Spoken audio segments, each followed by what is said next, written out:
if I knew then what I now know, I would have started out with private money. In fact, I share with my students all the time. If you're brand new, the money comes first. Is there always going to be deals? Yeah, there's always going to be deals. But it's just downright depressing and stressful to be talking with a seller and they want all the money and you ain't got it, right?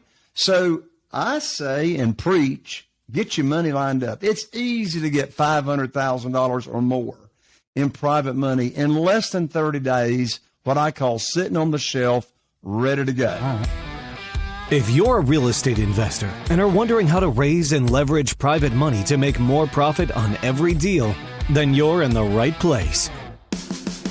On Raising Private Money, we'll speak with new and seasoned investors to dissect their deals and extract the best tips and strategies to help you get the money, because the money comes first.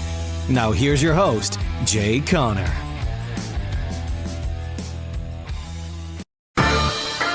This is the #1 podcast whether you're looking to flip, wholesale, or buy rentals. Here at Future Flipper, we transform lives through real estate investing. And now, your host, Brian Davila. What's up, guys? Welcome to the Future Flipper podcast. My name is Brian Davila, your favorite real estate investor. And today we are interviewing a private money expert. He's going to be teaching you how to raise private money, where to find it, what contracts to use, pretty much A to Z, everything you need to know about private money. But first, we have some quick announcements. So Future Flipper is having its last event of the year, September 26th through the 28th. We have Alex and Layla Hermosi speaking at this event. Also, AJ Osborne, Matt Onifero, Tiffany and Josh High. It's going to be a great event. You can go to futureflipper.com and go to events, and you will see there where to buy a ticket, and you could use the promo code Brian to get a discount. I hope to see you guys there. All right, so now on to Jay Conner. How are you doing today, sir? Man, Brian, I am fantastic, and thank you so much for inviting me to come on here to talk about my favorite subject, private money. 100%. Yeah, you're the private money guy. So I guess before we get into the A to Z of private money, can you give me a little bit of your backstory? Sure. Well, I can tell you one thing. I just didn't wake up one morning and say, I think I'll go raise some private money. It didn't work into that. In fact, as with most things in life, Brian, and I know you can relate to this, the biggest growth, the biggest advances, the biggest, quantum leaps come from really big problems and challenges, right? So I'm here in this small little area, this small town called Morehead City, North Carolina, and my total target market is only 40,000 people. Can you believe that? Only 40,000 people. Well, my wife, Carol Joy, and I, we started investing in single-family houses, and we've done commercial as well. I got a paid-for shopping center, but my focus has been residential, single-family. We started in 2003 here in the area, and from 2003 to 2009, 6 years, I relied on local banks, mortgage companies to fund my deals. I didn't even know what hard money was. I never even heard of hard money. By the way, private money is not hard money. But anyway, I was using local banks. Well, man, I tell you, I remember it like it was yesterday, Brian. I actually picked up this phone. We actually still have landlines in North Carolina, if you can believe it. But I picked up my phone in my office to call my banker, whose name was Steve, and I had 2 deals under contract. Now, bear in mind, I had already been doing business with Steve at the local bank for 6 years. He had funded a ton of houses for me. So this conversation that I'm about ready to have with Steve in January 2009, I'd already had this conversation many times for 6 years. We had our pleasantries. I told Steve I got these 2 houses under contract. One in particular was in Newport, one was in Beaufort. They represented over $100,000 in profit between these 2 deals. And so I tell him about the deals, and then Steve goes quiet on me. And I'm like, that's not a good sign. Anyway, long story short, I find out on that conversation quickly that I had my line of credit shut down, no way to fund the deals, and I had been given no notice. My first thought, Brian, was it sure would have been nice to known that before I gave earnest money and got deals under contract. And back in 2009 in North Carolina, you couldn't get the earnest money back. Mm-hmm. So I hung up the phone. I sat at my desk for a moment, and I had a new mantra come to my mind, and that is it's impossible to fail unless you choose to quit. And quitting wasn't an option for me. So I called my buddy Jeff in Greensboro, North Carolina, told him what had happened. Jeff said, Jay, welcome to the club. I said, what club? He said, the club of losing your line of credit at the bank. I just lost mine last week. I said, well, how are you funding your deals? In that conversation, I heard for the first time in my life this phrase called private money and private lending. I'd never heard of it. I hung up the phone. I did my research. And let me tell you something, Brian. I put my private money program on steroids. And in less than 90 days, I was able to attract and raise without asking anybody for money. I've never asked anybody for money. I was able to attract and raise $2,150,000 in private funding that I did not have. So you know what? That was one of the biggest blessings in disguise, losing my line of credit at the bank, because in that first 12 months after losing my line of credit and starting to use private money, my business tripled the next 12 months because I had all the funding that I needed to not miss out on any deals, particularly those that required all cash offers. And you'll recall back then, of course, you were probably 12 years old, but you'll recall back then that all the foreclosures that were coming along in 2007 and 8 and 9, well, the banks weren't lending money. You had to have your own cash, and I had all this private money. So I bought a ton of bank-owned properties and foreclosures back then, and look what opportunity is now back in our lap again today because of recent times and the economy and et cetera. So that's how I got into private money. I backed into it because of a need of having to find a better and quicker way to fund my deals. Perfect. Okay, so I guess, can you give me some of your highlights of your career, like how many deals you closed, how many rentals, stuff like that? Sure. So since 2003, in our local area here, we have bought, purchased, and rehabbed over 450 houses, which that sounds like a lot of houses, and it is, but bear in mind that's since 2003. Now, we've done a ton more deals in addition to that, creative financing. I've bought a ton of houses on, subject to the existing note with creative financing, turning right around and selling those on terms, on lease purchase or rent to own. So my criteria is when I buy all cash using private money and I rehab a house, I'm not selling that on rent to own. I got tired of rehabbing them more than one time, right? So if I buy all cash, then I'm going to cash out. Mm-hmm. If I buy on terms, then typically I'm going to sell on terms, meaning rent to own or lease purchase, because it just makes sense, So we build wealth, long-term wealth, by buying on terms and selling on terms, and we get big checks. Well, my average profits right now are $71,000 on my flippers, on my quick flips, in this local market. I mean, our median price prior to COVID, our median price was $225,000 on a single-family house. Today, this side of COVID, we're right around $300,000 median price. But, of course, the same thing has happened throughout, across the nation with increase in prices. So a ton of rehabs, lots of flips, hence being on the right podcast with you, and then a lot of terms deals as well.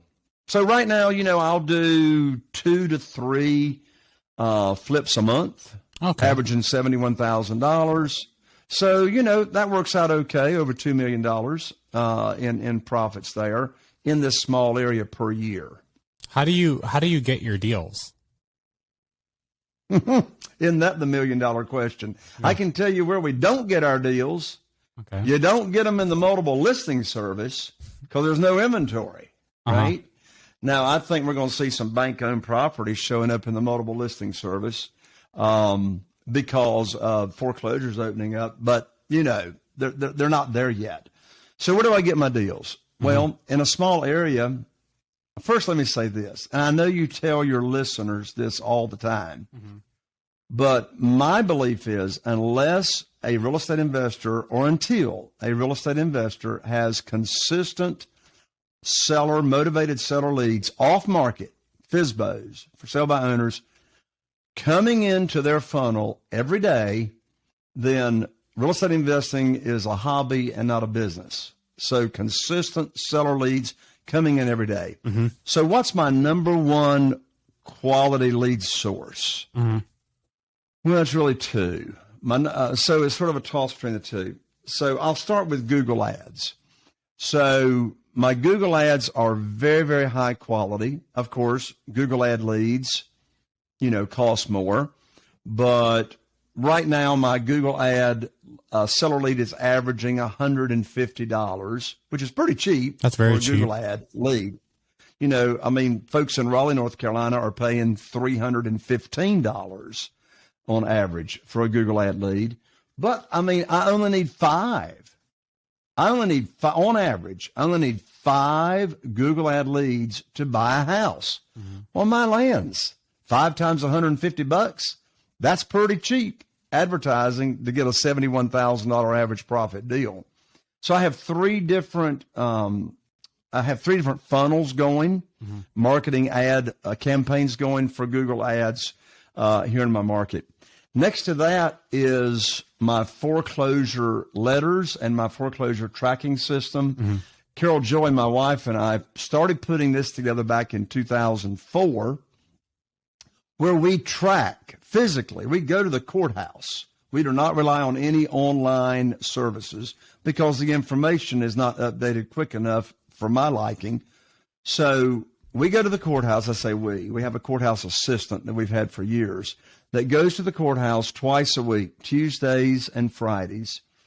And we track every open foreclosure file. Here in North Carolina, it's called the Special Proceedings Room. It's part of the Clerk of Court's office. And we track every open foreclosure file from the date of notice of default. In some states, it's called a notice of or a summons. From the date that file is opened and the substitute trustee that's handling that foreclosure has sent the information to the courthouse, from the date that file is open, we track it.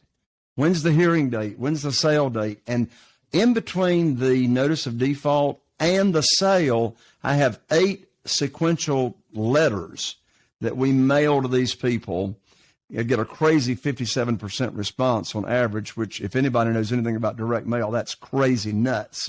You're right, really knocking it out of the park if you get 3%. But the reason they do so well is because the message is a perfect match to the market. And they're cumulative. So we mail out 8 letters. If they have more than one layer of motivation, we not only do the so what do I mean by that? More than one layer of motivation is they're in foreclosure and their house is not going to sell yet. Another layer of motivation would be, is it an inherited property?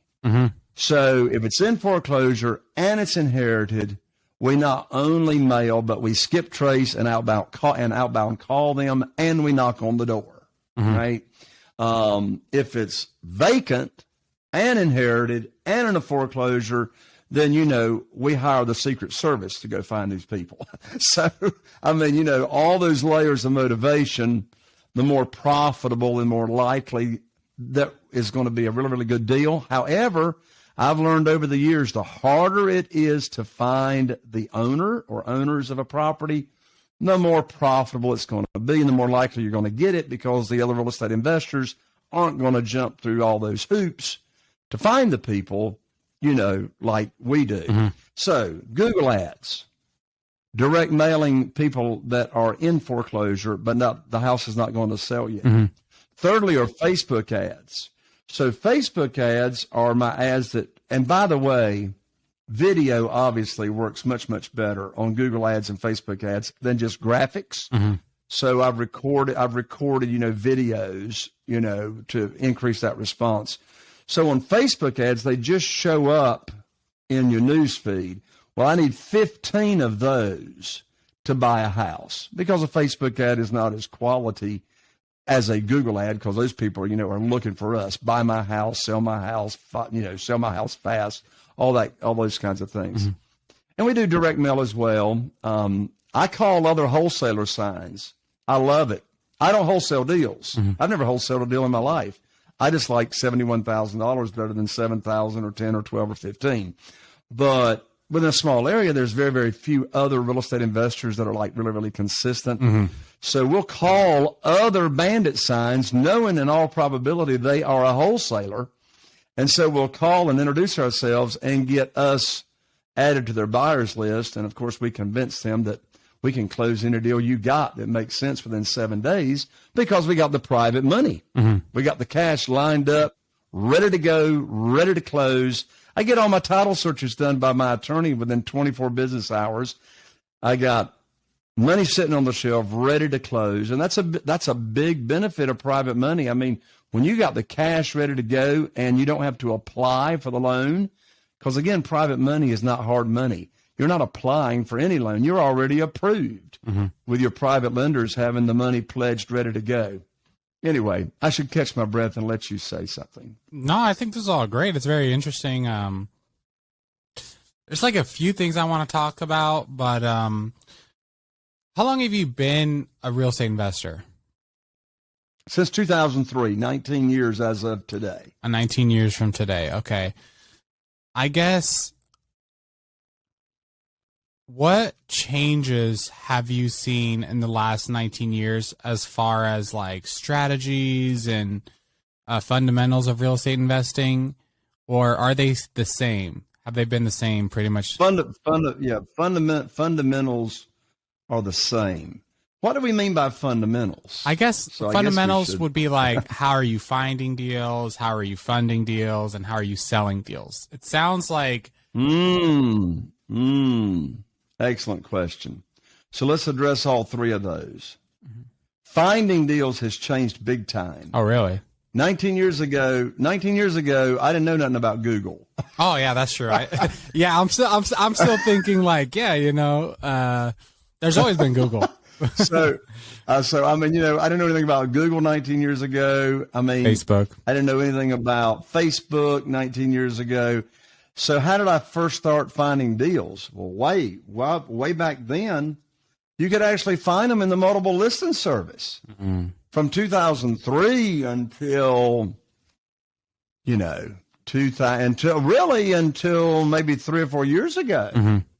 You could find deals in the multiple listing service. Bank-owned properties, you could find a fixer-upper now and then in the multiple listing service. So the majority of the years that I've been in the business, multiple listing service was, a good source. But that's changed in the past 3 years or so. I mean, hey, Brian, this is gonna date me. This is gonna like tell you how old I am. When I first started investing in real estate, realtors and realty companies actually published a monthly thing called the Homes Magazine, like the Carteret County Realtor Association published the monthly Homes Magazine with pictures, and you could flip through the magazine and look at pictures and look at list prices. Well, the internet, did away with all that kind of stuff. That's called Zillow. So Zillow. So I've got some friends that still do outbound calling to people that advertise on Zillow, but the deals there are few and far between, particularly in this market, right? Now, I tell you, there is a source I've used for a lot of years, and I still use it, and that's auction.com.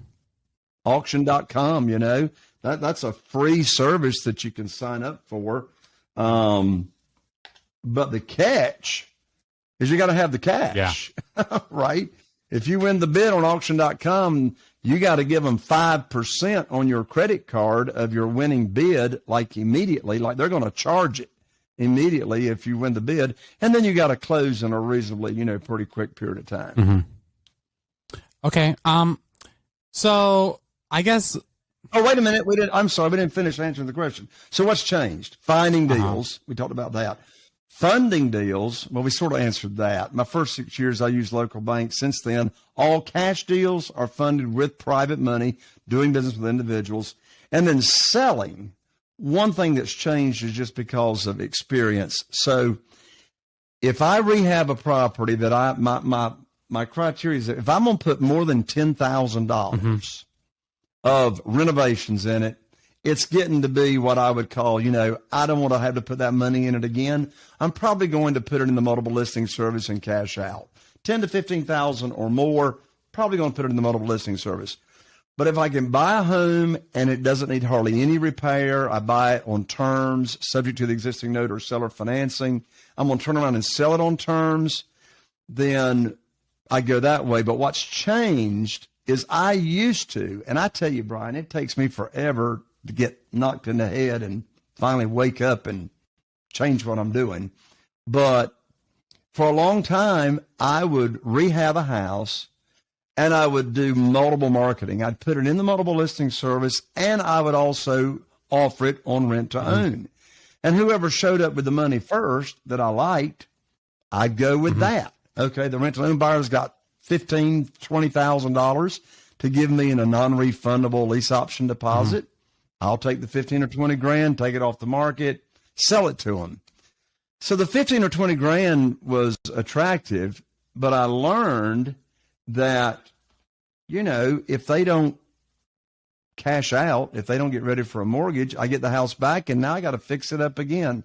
So I did change that on selling. As I said, if I'm buying it with private money, I'm rehabbing it, we're going to go ahead and cash out in the multiple listing service and sell it. If I don't have to put much in it and I'm buying it on terms, then I'll still sell it on terms. Okay. Another question before we get into the private money.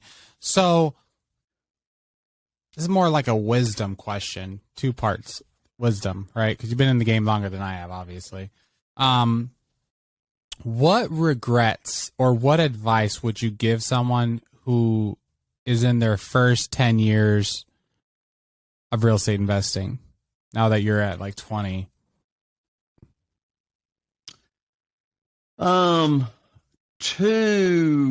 Two very, very valuable pieces of wisdom come to mind from my mistakes. So one is, if I knew when I started what I now know, I would have started with private money. I don't know how many deals I missed out on because I had maxed out on my line of credit at the bank and I didn't have the cash. And I couldn't make an offer on the property. They wouldn't sell it to me on terms. So I missed out on the deal by not having private money. I mean, let's face it. In the real world, most sellers, I don't care if it's a for sale by owner or otherwise, most sellers are going to require all the cash. I buy as many houses on terms as I can, but my statistics show only 13% of for sale by owners will sell to me creatively. What do the other 87% require? All the money, right? So if I knew then what I now know, I would have started out with private money. In fact, I share with my students all the time. If you're brand new, the money comes first. Is there always going to be deals? Yeah, there's always going to be deals. But it's just downright depressing and stressful to be talking with a seller and they want all the money and you ain't got it, right? So I say and preach, get your money lined up. It's easy to get $500,000 or more in private money in less than 30 days, what I call sitting on the shelf, ready to go. How much more confident are you going to be in making offers when you got hundreds of thousands or $1 million or $2 million burning a hole in your pocket? Right? So that's number one. Number two, big mistake I made. Big mistake. So I had only been in the business for a couple of years, and the market was pretty hot at that time. And at the time, if you could fog a mirror and just, give somebody a pulse, they would approve you for a line of credit unsecured. So I had an unsecured line of credit back then. This was my first 2 years in the business. And there was this property that was over on the beach. It was a condominium, oceanfront, beautiful, bank-owned property. And here's my big mistake, and it cost me a lot of blood for a few years. I bought the property with the intention of flipping it, right? So I bought it, fixed it up, turned it into a beautiful, beautiful vacation home or condo. And by the time I got it rehabbed, all done to put on the market had already started to turn. Prices had already started to come down. And hard-headed Jay, I kept the price at the same, still trying to get my price. Yeah. My head was in the dirt. My butt was in the air. And you know when your head's in the dirt and your butt's in the air, you're going to get kicked in the butt, right? So I was hard-headed, and I wouldn't come down on my price. Well, enough time went by to where I couldn't even sell it. So what did I have to resort to? I had to resort to renting it out. Well, guess what? I did not figure up front. I did not calculate, well, if I get stuck holding this property, can I get it to cash flow and cover my underlying debt, carrying cost, and et cetera? Boy, was that a big mistake. So the property I can only rent out for 12 weeks out of the year because it's on the beach. The rest of the year, there's hundreds of condos for rent, and nobody's renting them because it's not the time of year to come to the beach. So here's the lesson. Do not, unless you want to make the same mistake I did, do not buy a property, even if your intention is flipping, which I flip a ton of them. Even if your intention is flipping, calculate what you can rent that thing out for, either on rent to own or straight rental or whatever. And there's a long list of benefits to do rent to own instead of rentals. But anyway, calculate what you can bring in per month up front, and will that cover your underlying debt? If it won't, don't do the deal. Got it. Okay. Two more things before we get into private money. I know. We're killing the audience. They're ready for this. Yeah, well, I'm stuff. interested in you, to be honest, because I may sound weird, but I like talking to my elders because I feel like that's one reason. Yeah. What? Talking to your elders? what? Is that the right word? I'm sorry. I don't know how to say. I like talking to people older than me and people with more experience. Is that? I'm not good at English, so okay. I'm giving you a hard time. So, oh man, I forgot my question. Oh yeah, Sorry, yeah. I messed you up. My question was, what motivates you? I'm pretty sure you can kind of pack your bags and kind of just go hang out somewhere at this point.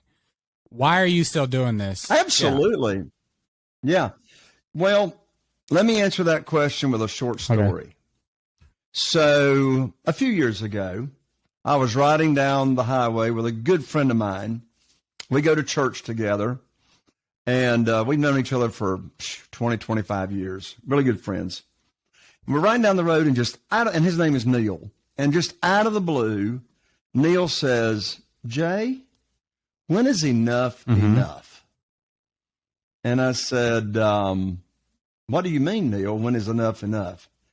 He says, well, you don't have to be doing all that you're doing and doing all that business and helping real estate investors get private money and still doing deals. It's like, you work. Of course, by the way, in this business, in the buying and selling house business, I'm in it less than 10 hours a week. He says, how do you reconcile doing all this, getting more with the scripture when the Apostle Paul says to be content? How do you reconcile that teaching? I said, that's easy, Neil. And here's the answer. Enough is never enough when it's not about you. Enough is never enough when it's not about you. And here's what I mean by this. What motivates me is being able to make an impact in other people's lives in various ways. So we're very involved in our church, so we like to give financially. We're also very involved with a college that's down in Florida that Christians go to. We love to participate with what's going on with that college.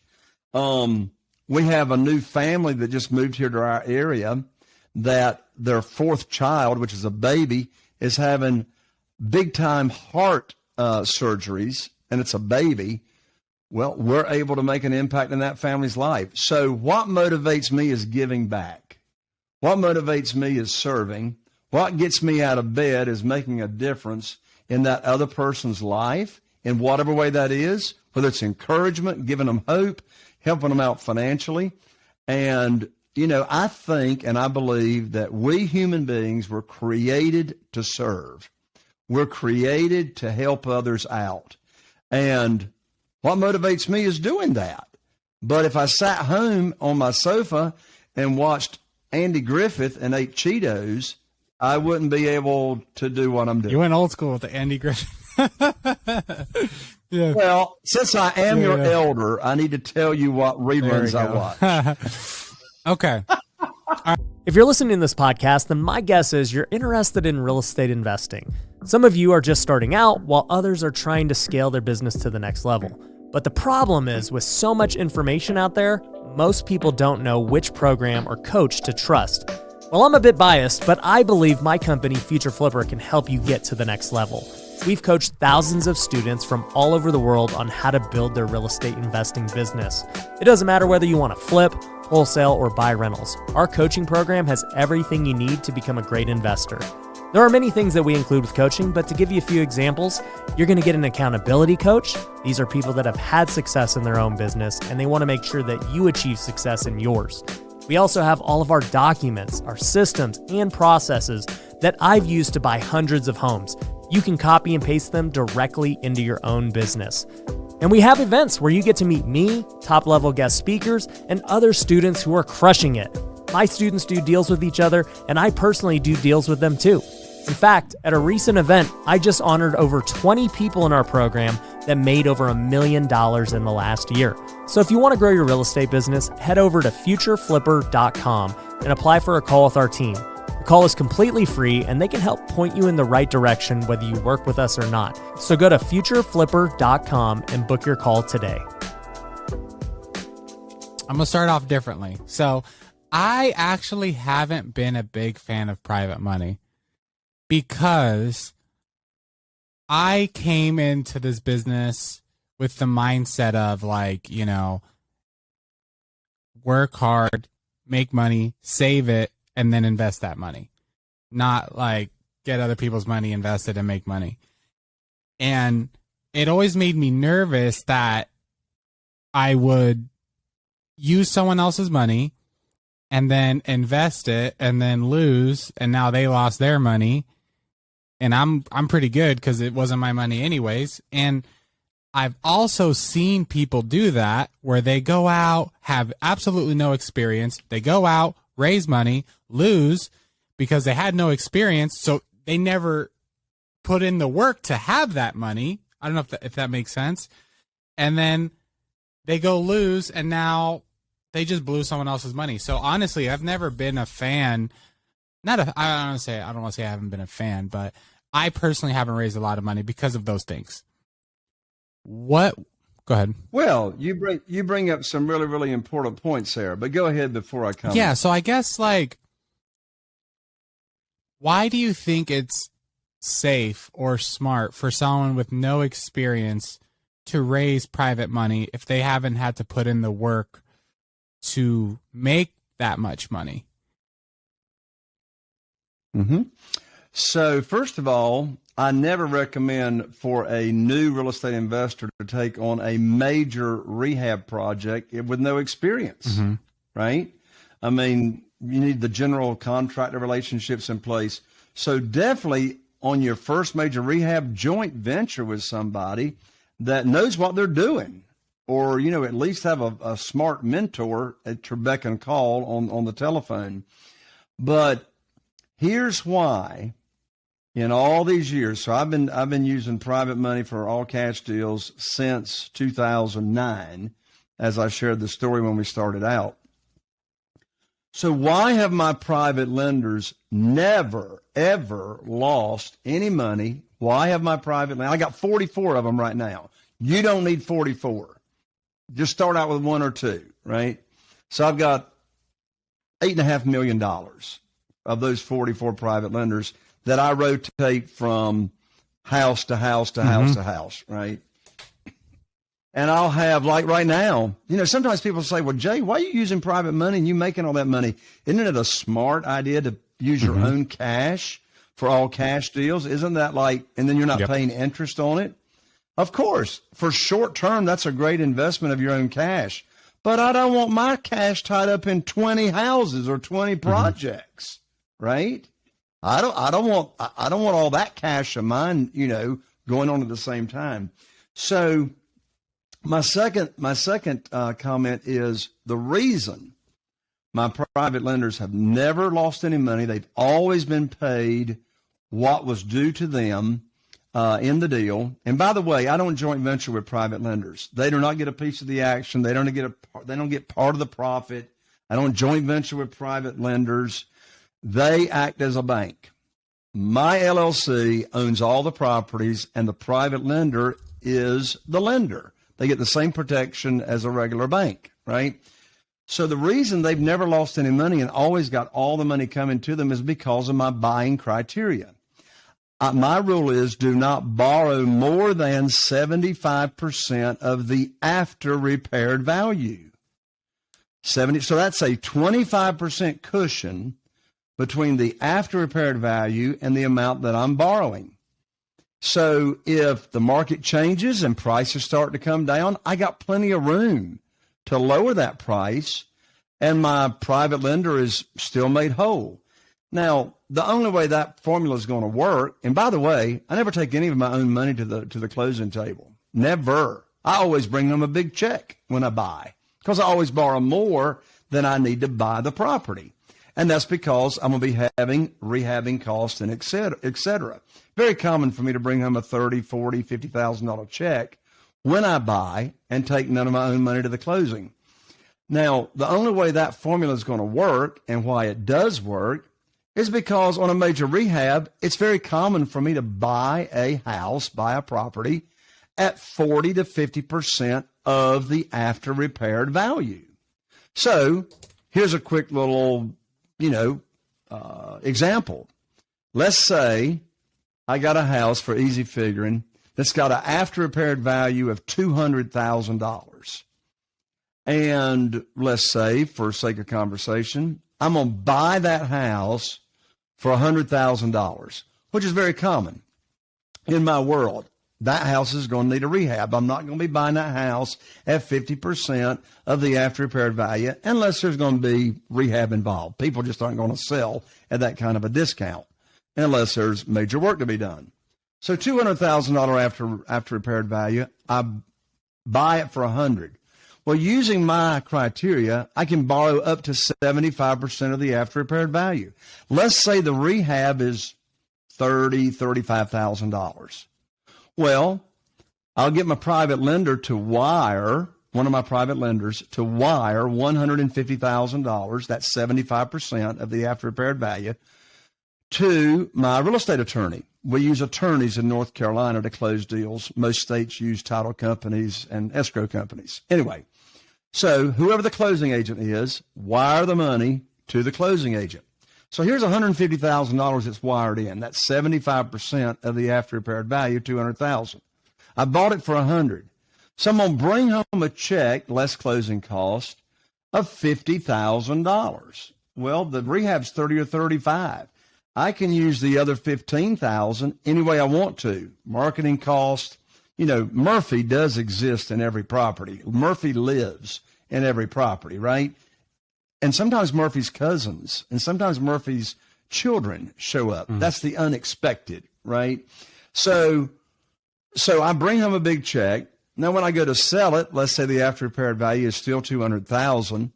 Well, I still owe the private lender only $150,000 because either the payments, the interest is accruing and I'm making no payments, or some of my private lenders actually need monthly payments because they're living off of the interest. So we're making, monthly interest payments. Well, I don't pay principal and interest. I pay interest only. Therefore, the principal loan amount remains the same until cash out. So I sell it for $200,000, less realtor fees. I'm going to pay the private lender off their $150,000 principal loan amount plus any accrued interest. So why have I never been concerned and didn't have to be concerned about taking care of my private lenders? Number one, it's all in buy and right. Repairs are always more than you expect them to be, so you got to buy right. You got to buy at the right discounted amount, and I'm not borrowing more than 75% of the after repaired value. Therefore, we got this big cushion. Now, is my private lender trusting me and my team to get that house rehabbed? Because they're going, and also they're protected. I'm not borrowing unsecured funds. Can I borrow unsecured funds? Sure, it's legal. I'm not borrowing unsecured funds. My private lender is getting a deed of trust. Same thing as a mortgage here in North Carolina. It's a deed of trust. So if I don't pay them, and here's a writer downer in the world of private money, if I don't pay my private lender, the property does.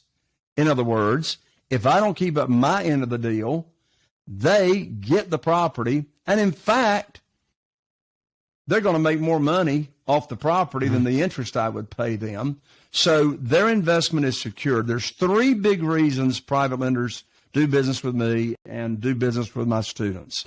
The number one reason is they're going to make a lot of money. So right now I'm paying private lenders 8%. Well, compare that to what they can get in the local bank. A 12-month certificate of deposit right now nationwide is paying a whopping 0.17%, even with all the increase in mortgage rates and et cetera. That's less than 0.25%. Well, if I pay them 8%, that's more than 32 times more money than they're going to get in a certificate of deposit. So number one, they're going to make a lot of money. Number two, their investment with me, their loan with me, is secure and it's safe. It's secure because I'm not borrowing unsecured funds. They're getting a mortgage or a deed of trust, and they can foreclose on me if they need to. It is safe because it is a conservative loan to value, 75% of the after repaired value. And then thirdly, the reason they absolutely love loaning their money out is because their investment or the value of their investment is not volatile. What I'm doing is I'm contrasting private money program to the stock market. When somebody invests in the stock market, as you know, what they invest in, first of all, they already lost money. There's fees, there's commissions. There's no fees and commissions in this world of private money, right? Their principal loan amount remains the same until cash out, and they know exactly what their return is going to be. Unlike the stock market, it's volatile. The value of their investment can go down, it can go up. And I tell you, the older the private lender is, the more important that is, because the older a private lender is, is there going to be a correction in the stock market? Year to date, there already has been, and there'll be more. Does anybody know when? No. But our private lenders get to sleep soundly at night because they don't have to worry about the value of their investment going up and down and losing any money. They know exactly what their rate of return is going to be, and it just gives them a lot of comfort. Okay, so I guess let's just go straight into the basics of private money. Private money or gap funding. Some people use the word gap funding. Where do you find private money investors? Yeah, so first of all, let me for a moment talk about self-directed IRAs. So it's really, really important to establish a relationship. If you want to attract a lot of private money and have the money chasing you, of my 44 private lenders right now, over half of them are investing in my deals, aka loaning money on my deals from their retirement account. Well, what they've done is they have moved existing retirement money over into a self-directed IRA company, also called a third-party custodian, that's been approved by the IRS. So they moved their money over, and now they can truly self-direct or be a private lender and loan it out. So one great place to network and find people that are already private lenders loaning their money out are at networking events of self-directed IRA companies, right? So I don't know if you recommend a particular self-directed IRA company. I'm using one right now that I have been for the past 5 years, and they fund my deals in 3 days. 3 days I get the money wired from one of my private lenders' accounts at that self-directed IRA company. So self-directed IRA companies have on Zoom today, they have networking events where you as the real estate investor can come into a Zoom networking event and network with those individuals that already have an account at self-directed IRA companies.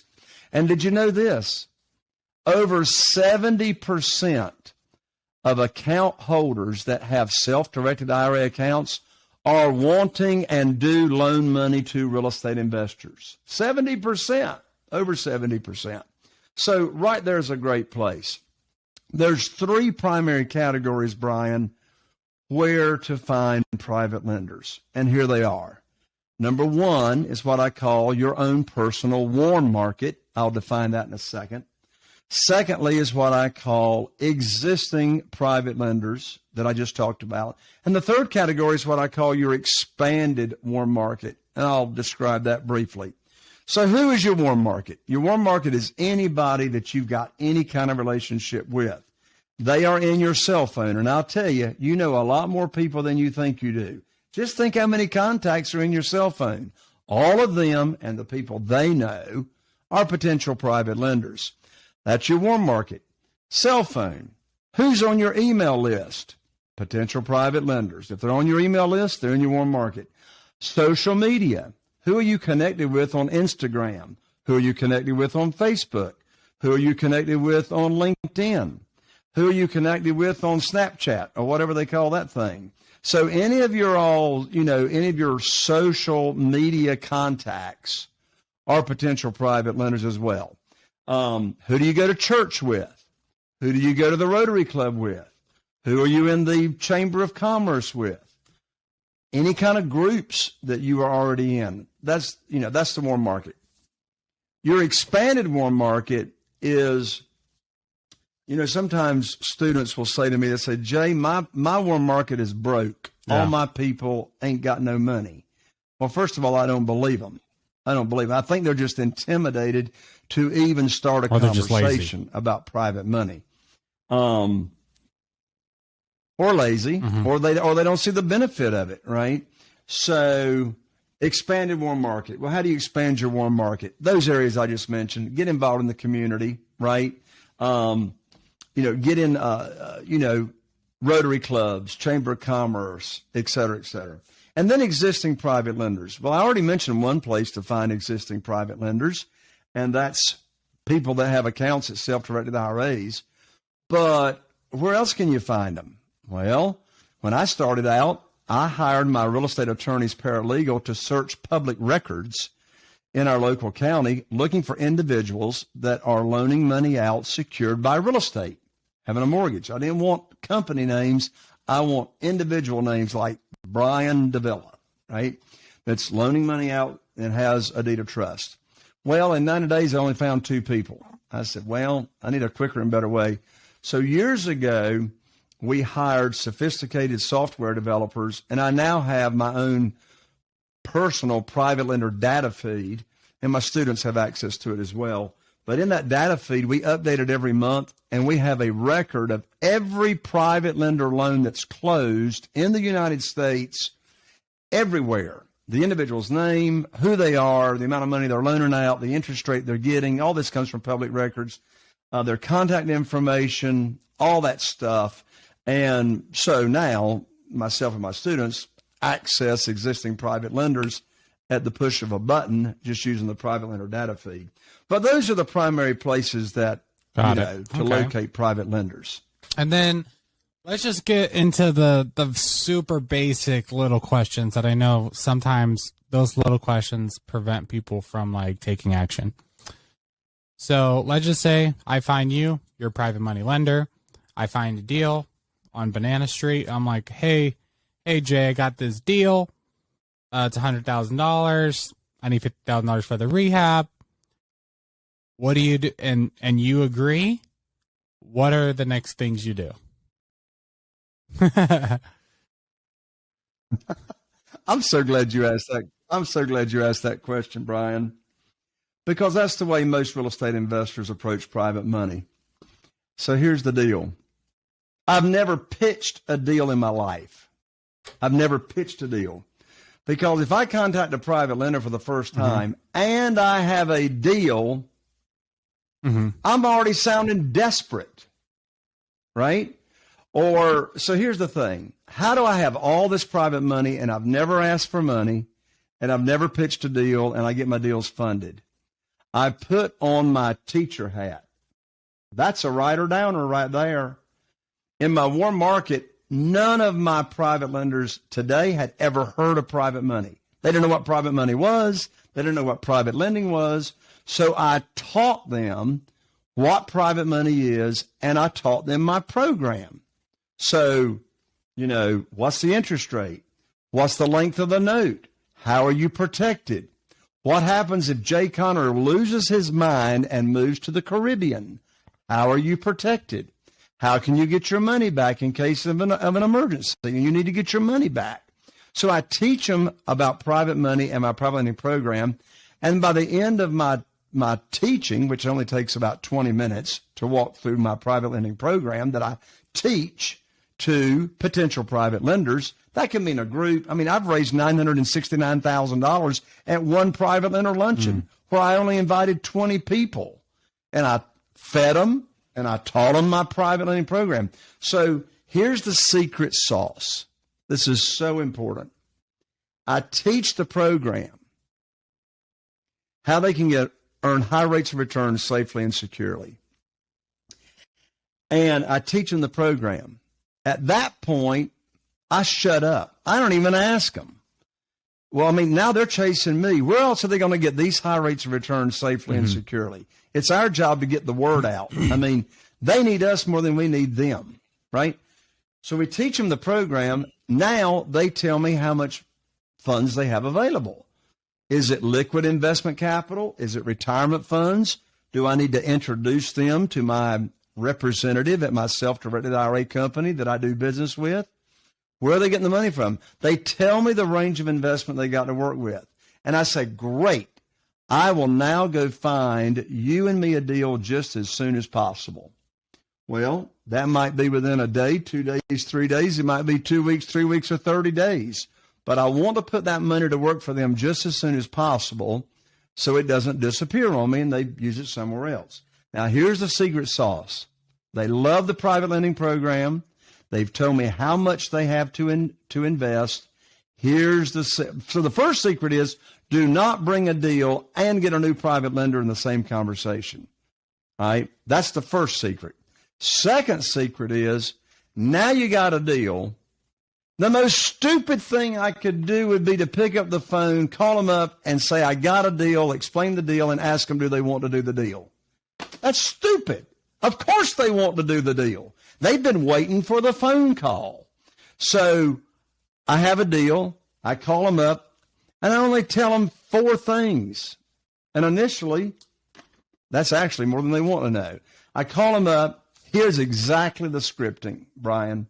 I call them up and I say, Brian, let's say you're one of my private lenders. I'll call you up and I say, hey, Brian, how's the day going? How's the golf game? Chit, chat, get it over with. People are busy. My golf game's going terrible. It's short and to the right now, but I'm working on it. The Scorchella. There you go. There you go. And I'll say, Brian, I've got great news. I can now put your money to work for you. I've got a house over in Newport. The after repaired value is $200,000. The funding required for the deal is $150,000. Stop right there. I know you got $150 because you already told me, and you're waiting for me to call you. I say, I got a house over here in Newport. The after repaired value is $200,000. The funding required for the deal is $150,000, and you'll need to have your funds wired to my real estate attorney next Thursday, because that's when the closing is. End of conversation. I mean, I didn't ask you if you wanted to do the deal. You've been waiting for my phone call, dying on the vine, when to put your money to work. And I'm not asking you to do the deal. I just tell you. And look, that's the first phone call. On the second, third, fourth, fifth, 10th, and 20th phone call in the future, when we're doing more deals together, I call you up, and you know what? There's only two things you want to know. How much do you need, and when do you need it? Boom. That's it. They don't even care about. And notice, I didn't even tell them the street address. They could care less what the street address is. So that's it in a nutshell. I'm not pitching a deal. Good night. That would be stressful. I'm establishing a relationship first, either with a new private lender that's out of my warm market or somebody I met, or an existing private lender. We establish a relationship, and then I call them up with good news. You more pitch or teach or whatever you want to use the private money investor first before even introducing a deal, making sure they're ready to go, making sure they understand how it is, making sure they understand the whole process. That's what you call your program. And then once they're on board, then you call them when you have a deal and let them know, hey, got a deal. I need the money by here. Let's go. And what if a private money lender says, hey, I want to go look at the house, or hey, can you send me the numbers on the deal? What happens? Because I'm pretty sure people. I've never had anyone want to know the numbers on the deal or the address or anything. What? No. Nope. But you know what? If they wanted to, I mean, they've never asked me the purchase price. They don't care. They just want to know what's in it for them, right? Now, if you've got a sophisticated private lender that's been already doing it for years, they're going to want to know all that stuff. And they should, right? But the people that I teach in my warm market, they just want it simple. Simple, simple, simple. Because I've learned the more you flap your lips, the less money you're going to get. And what I mean by flapping your lips is like trying to talk somebody into a deal. There ain't no talking anybody into anything. I'm not selling. I'm not begging. I'm not chasing. I'm teaching and offering a fantastic opportunity. Hey, look, here's the deal. There is no fear of rejection if you can't be rejected. Right? I mean, I'm not asking anybody for money. I'm teaching them what it's all about and giving them an opportunity. Yeah. I mean, there's no rejection in that, right? Particularly if I'm not feeling like I'm getting ready to lose a $100,000 deal and I'm just going to die if I don't talk somebody into funding this deal. It's a whole different mindset. Hey, look, the worst time to be raising private money is when you need money for a deal. That's the worst time to be raising private money. The best time to be raising private money is when you don't need it for a particular and I'm glad deal. And then you said you're going to be able to talk to our students later today, right? At 3 p.m.? Because I'm going to send out a text. Okay. All right. Well, I'm excited because we're going to talk more details. But I guess the last question I want to ask about the private money, because we're up at an hour already. Let's go back to the example. I know your private money lender, got the deal. You say, hey, I have a deal. I'm like, hey, Jay, I need 150. You agree. Can you walk me through the documents, the process? Am I going to your house, picking up some cash, taking it to my bank? Like, how do you what's the best way to facilitate everything? Sure. So first, they're already on the list. I mean, I've got a simple file in the filing cabinet. Here's my private lenders, and here's how much money each one has got available. Right? So I put them in the queue. When I pay one off, they just work their way up the queue. So I call them up. I tell them the deal. I tell them when they need to have their funds wired, right? So typically it's about a week out. It's about a week out from the time we're going to close. At that time, what happens? What are the documents? Well, here are the documents, and it's a million times simpler than a traditional closing with a bank lender, okay? The first document is the promissory note.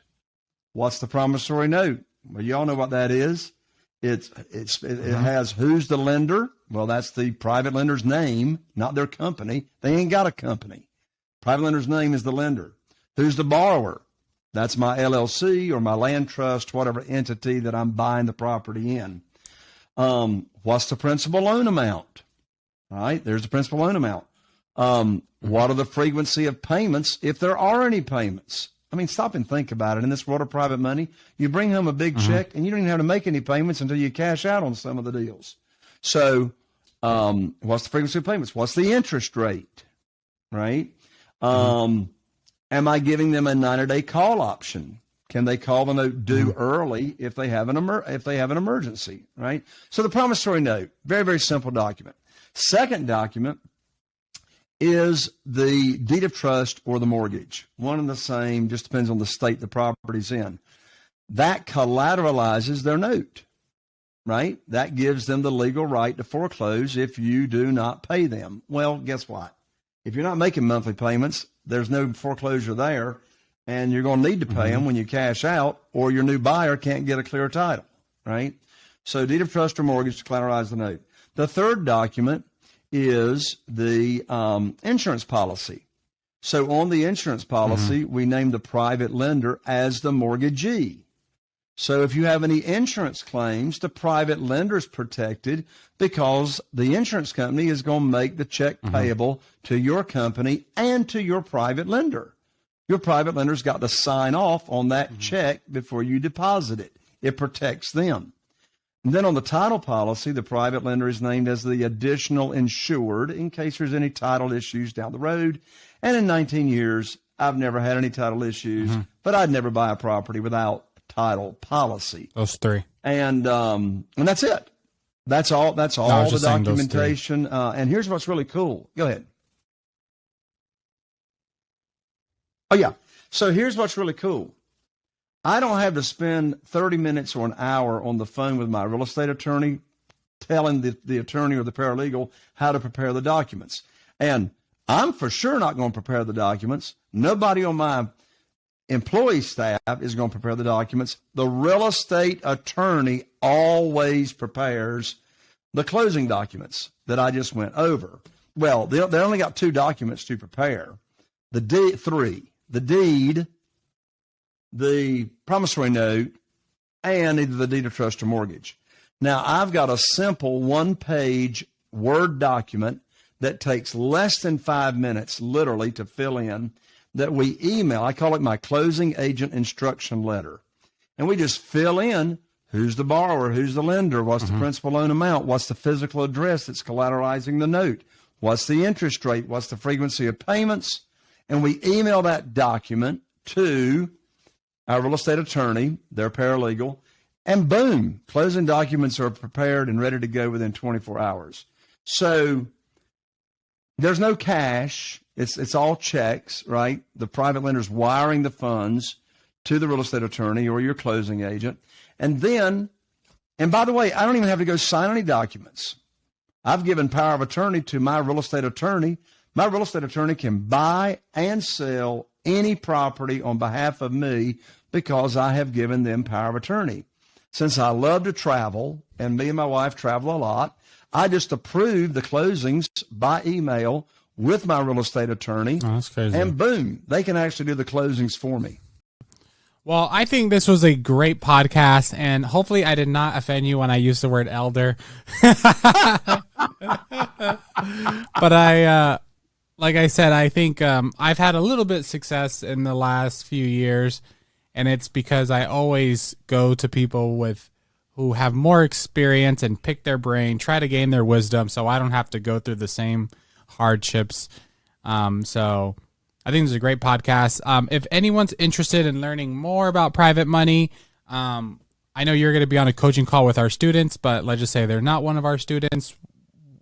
What do you want them to do, the listeners to do? Sure. So look, if you are listening to this podcast, which you are, or you wouldn't be hearing me say this, I have got a free gift for you. I'm so excited about it. If you're interested in learning more about private money and getting a lot of private money fast to where you don't miss out on any deals, then I've got a brand new, I just finished writing it.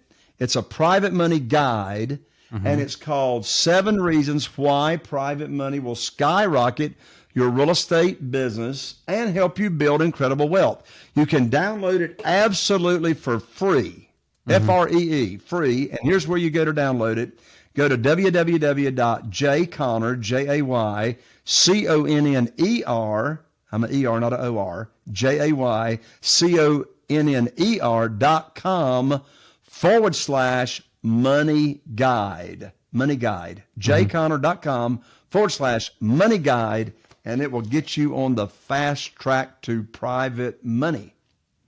Beautiful. Well, thank you so much, Jay, for coming on. I really appreciate it.